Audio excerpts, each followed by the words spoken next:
नमस्कार, मेरा नाम सोनल गोयल है। मैं 2008 बैच की आईएएस ऑफिसर हूँ। पिछले लगभग 15 साल के मेरे प्रशासनिक कार्यकाल में मैंने त्रिपुरा राज्य और हरियाणा राज्य में हरियाणा प्रदेश में अपनी सेवाएं देने का मुझे अवसर प्राप्त हुआ। दोस्तों, मेरा हमेशा से यही प्रयास रहा है कि मैं किस तरीके से महिलाओं से जुड़े मुद्दों पे अपना कंट्रीब्यूशन दे पाऊँ, उनके वेलफेयर के लिए हम किस तरीके से उनको आगे बढ़ाएं। तो ये जो वॉइस ऑफ वुमेन है, ये सीरीज़ भी, ये जो पॉडकास्ट है, ये भी मैंने इसी मंशा से स्टार्ट किया कि कहीं ना कहीं ऐसी महिलाएं जो कि स्टोरीज़ ऑफ इंस्पिरेशन हैं और जिनके बारे में बहुत ज़्यादा चर्चा नहीं हुई है, उन कहानियों को आप सबके सामने लेके आऊँ। तो आज voice of women podcast number 12, podcast के एपिसोड नंबर 12 में आप सभी का मैं हार्दिक स्वागत अभिनंदन करती हूँ। आशा है कि आप सभी स्वस्थ और सुखी होंगे। दोस्तों, हिंदी की कवित्री रंजना जायसवाल जी ने अपनी कलम से नारी शक्ति को बहुत खूब बयान किया है। वो लिखती हैं कि मैं नदी हूँ, रास्ता बनाना जानती हूँ, उतर आती हूँ ऊंचे पहाड़ों से, धकेल देती हूँ शिलाओं को, गिरती हूँ ऊंचे प्रतापों से, वनों और कंदराओं में भूल जाती हूँ रास्ता, रुकती नहीं बढ़ती रहती हूँ निरंतर, कोई नहीं आता है मुझे राह दिखाने, रास्ता खुद मैं बनाती हूँ और मैं अपने बसाए रास्तों से पहुँचती हूँ समुद्र तक। मैं नदी हूँ, मैं अपने खुद रास्ते बनाती हूँ और अपने बनाए हुए रास्तों से पहुँचती हूँ समुद्र तक। मैं नदी हूँ। तो ये जो नदी से एक नारी शक्ति का कंपैरिजन किया गया है, बहुत ही अच्छी तरह किया गया है और सही मायने में हर एक नारी, हर एक शक्ति एक नदी की तरह है जो कि कठिनाइयों, चट्टानों का सामना करते हुए उसमें रास्ता बनाती हैं और अपनी मंजिल तक, दूसरे छोर तक पहुंचती हैं। तो वॉइस ऑफ वुमेन का एपिसोड नंबर 12, एपिसोड नंबर 12 आधारित है आधी आबादी के लिए बनाई गई रूढ़िवादी सोच को मिटाने वाली उन सशक्त महिलाओं के बारे में जिन्होंने अपने कौशल से महिलाओं को निर्णायक भूमिकाओं में लाने की मदद की। कुछ दशक पहले दोस्तों, हमारी महिलाएं अक्सर घूंघट में रहा करती थीं। घर से लेकर समाज तक उन पे बहुत सारी पाबंदियां लगी हुई थी।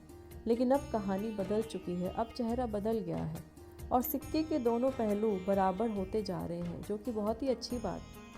1989 का वो दिन कोई साधारण दिन नहीं था। समय इतिहास रचे जाने की तैयारी में अपने समान गति से चल रहा था। भारत के किसी कोने में रूढ़िवादी सत्ता का पतन शुरू हो गया था। यह वही क्षण था जब फातिमा बीबी के रूप में भारत को, हमारे देश को, अपनी पहली महिला सुप्रीम कोर्ट जज मिली। द फर्स्ट वुमेन जज, women justice at the honourable supreme court of India, जिन्होंने कानून के क्षेत्र में महिलाओं के लिए बिछाई गई रास्ते की बेड़ियों को अपने पैरों तले कुचल दिया और महिलाओं को आत्मनिर्भर और सशक्त बनाने का संदेश जारी किया। फातिमा बीबी की स्कूली शिक्षा पाथानमिटा के कैथोलिक स्कूल में पूरी हुई। इसके बाद उन्होंने महिला कॉलेज से केमिस्ट्री में ग्रेजुएशन किया।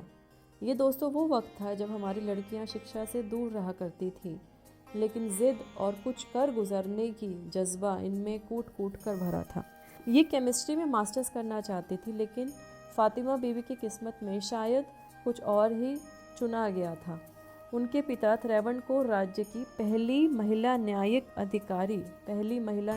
अधिकारी अन्ना चांडी की कहानी से प्रेरित थे, जिनकी भी कहानी का उल्लेख मैं आगे आज के एपिसोड में करूंगी।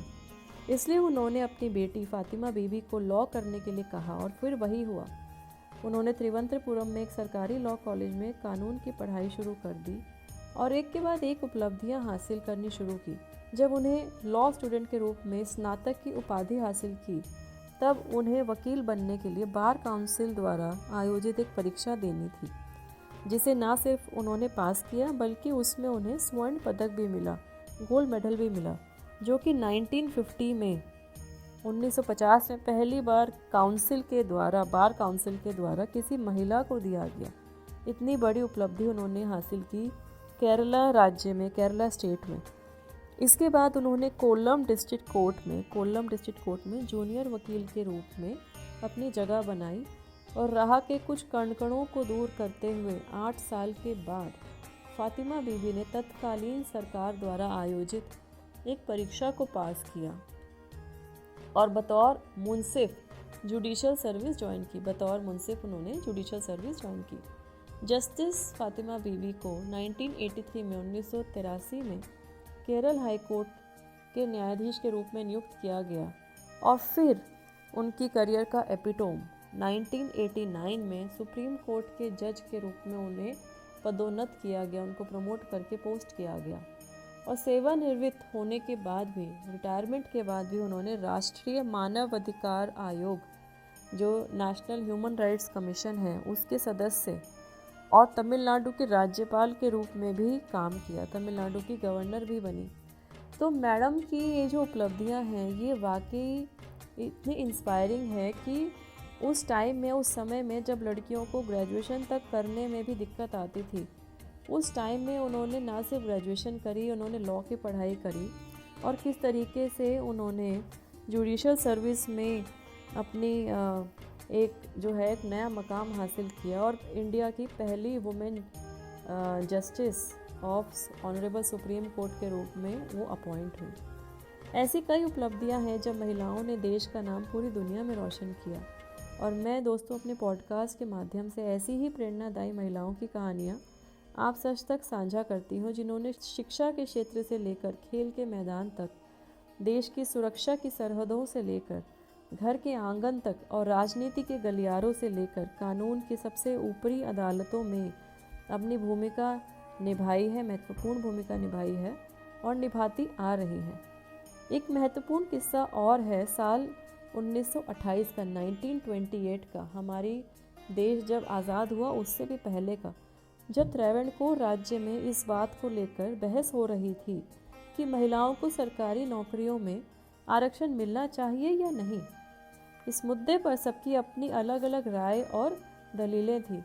तभी एक 24 साल की लड़की अन्ना चंडी मंच पर चढ़ी और सरकारी नौकरी में महिलाओं की आरक्षण को लेकर उन्होंने इस तरीके से एक करके अपनी दलीलें उन्होंने दी। उस समय ऐसे लग रहा था कि मानो जैसे ये बहस किसी मंच पे न होकर अदालत में चल रही हो। वकालत पढ़ चुकी अन्ना चांडी ने अपने तर्क दिए और महिलाओं के अधिकारों की आवाज़ भी बनी। त्रावणकोर में जन्मी, मई 2005 में जन्मी अन्ना भारत की पहली महिला वकील, सोचिए, the first women advocate, the first women lawyer of India, उन्होंने बन के नारी शक्ति की मशाल हाथ में लिए हमें रास्ता दिखाया।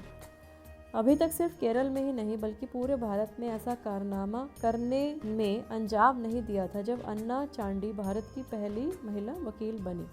तो बहुत ही इंस्पिरेशनल है इनकी कहानी। सीरियन ईसाई परिवार में पली बढ़ी अन्ना चांडी केरल राज्य में कानून की डिग्री लेने वाली पहली महिला बनी। जब लॉ कॉलेज में उन्हें एडमिशन मिला तो उनके लिए सफ़र बिल्कुल भी आसान नहीं था। समझ सकते हैं कि किस तरीके से पुरुष प्रधान देश उस टाइम में था और कॉलेज में सब उनका मजाक उड़ाते थे, लेकिन वो ऐसी मजबूत शख्सियत वाली महिला थी जिनके आगे पहले से बनाए ढर्रों ने दम तोड़ दिया। उन्होंने आपराधिक मामलों में कानून पर अपनी पकड़ जमाई और उसी दिशा में आगे बढ़ती रही। महिला आरक्षण के लिए आवाज़ उठाने वाली अन्ना चांडी सामाजिक स्तर पर और राजनीतिक स्तर में महिलाओं के मुद्दों को लेकर हमेशा मुखर थी। उन्होंने महिलाओं को शैक्षिक, सामाजिक और आर्थिक ताकत देने को लेकर राज्य में सजगता फैलाई और महिलाओं को कमतर समझने वाले पुरुष समाज के सामने लाकर उन्होंने खड़ा किया। अन्ना चांडी ने महिलाओं के शरीर पर उनके हक, शादी में महिला और पुरुषों के अधिकारों में असमानता को लेकर मुद्दे उठाए जो उनके समय से कहीं आगे के थे। अन्ना मानती थी कि औरतों को कानून की नज़र में भी बराबरी से नहीं देखा जाता है जिसके लिए वो लगातार कोशिश करती रहीं। उन्होंने महिलाओं को फांसी से मिलने वाली छूट का भी विरोध किया और शादी में पति और पत्नी को मिले असमान कानूनी अधिकारों के खिलाफ भी आवाज़ उठाई।